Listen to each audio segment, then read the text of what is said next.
নমস্কার বন্ধুরা, ঝর্ণা ঝুমা কিচেনে সবাইকে স্বাগত। আজকে তৈরি করব আমি লাউ দিয়ে মাছের মাথা দিয়ে। এখানে দেখেন আমি একটা কাতলা মাছের মাথা নিয়ে নিয়েছি আর একটা বড় সাইজের একটা লাউ নিয়ে নিয়েছি।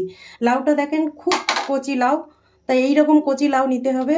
তাই এই লাউটা এখন আমি কেটে ধুয়ে পরিষ্কার করে নেব। আর আমি খুব সিম্পলভাবে তৈরি করব, নর্মাল বেশি কোনো মশলাই থাকবে না, সেই রকম রেসিপি তৈরি করছি আমি।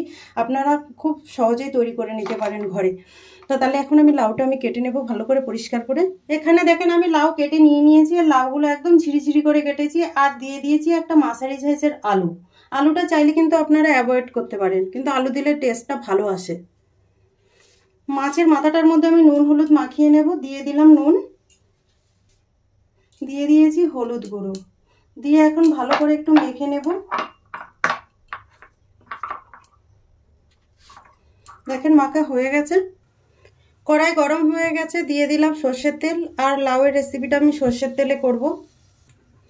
দেখেন তেল ভালোভাবে গরম হয়ে গেছে, এখন মাছের মাথাটা আমি ভেজে নেব। মাছের মাথা কিন্তু ভালো করে ভেজে নিতে হবে।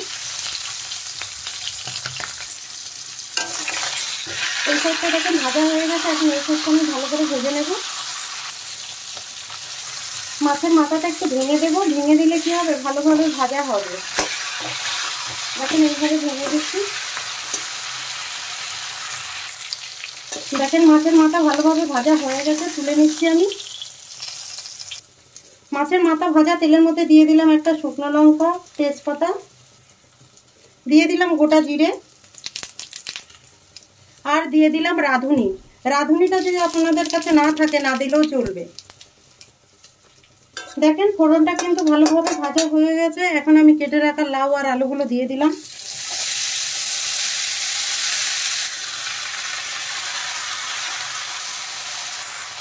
লাউয়ের মধ্যে আমি টেস্ট হিসাবে নুন দিয়ে দিলাম,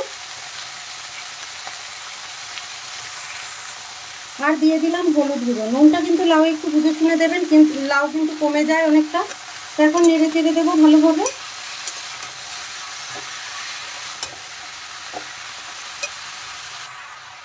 দিয়ে দিলাম আদা বাটা। আদা বাটা দিয়ে দেওয়ার পরে আর একটু নেড়ে চেড়ে ভালোভাবে লাউয়ের সাথে আদাটা মিশিয়ে দেব।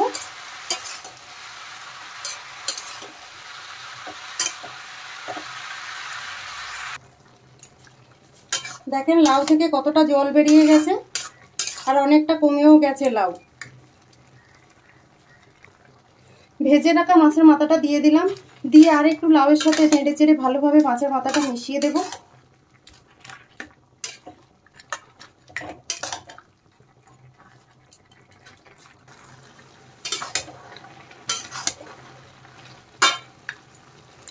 এই লাউয়ের জন্য আমি একটা এখন মশলা তৈরি করে নেব। এখানে দেখেন আমি জিরে নিয়ে নিয়েছি, আর নিয়ে নিয়েছি রাঁধুনি, আর নিলাম কাঁচা লঙ্কা। আর একটু নেড়ে দিলাম। দেখেন অনেকটাই জল কিন্তু শুকিয়ে গেছে লাউয়ের। আর এখন দিয়ে দেবো আমি যেই মশলাটা আমি বেটে নিয়েছিলাম, সেই মশলাটা দিয়ে দিলাম। টেস্ট হিসাবে দিয়ে দিলাম চিনি। লাউ একটু চিনি দিলে খেতে ভালো লাগে, আর আপনারা যদি কেউ দিতে না চান তাহলে স্কিপ করতে পারেন। আর একটু নেড়ে চেড়ে দেবো এবার।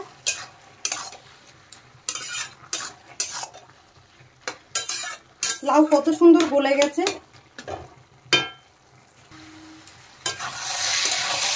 তৈরি হয়ে গেছে দেখেন, এখন আমি নামিয়ে নেব। আর কত সুন্দর হয়েছে দেখতে। এই রেসিপিটা যদি আপনাদের ভালো লাগে তাহলে আমার চ্যানেলটাকে সাবস্ক্রাইব করবেন, লাইক করবেন, কমেন্ট করবেন, আর অবশ্যই শেয়ার করবেন। আমি যেইভাবে লাউ ঘন্টটা বানিয়েছি এইভাবে আপনারা বানাবেন, বানিয়ে খেয়ে আমাকে কমেন্ট করে জানাবেন। আর আমার ভিডিওটা দেখার জন্য আপনাদের অনেক অনেক থ্যাংক ইউ।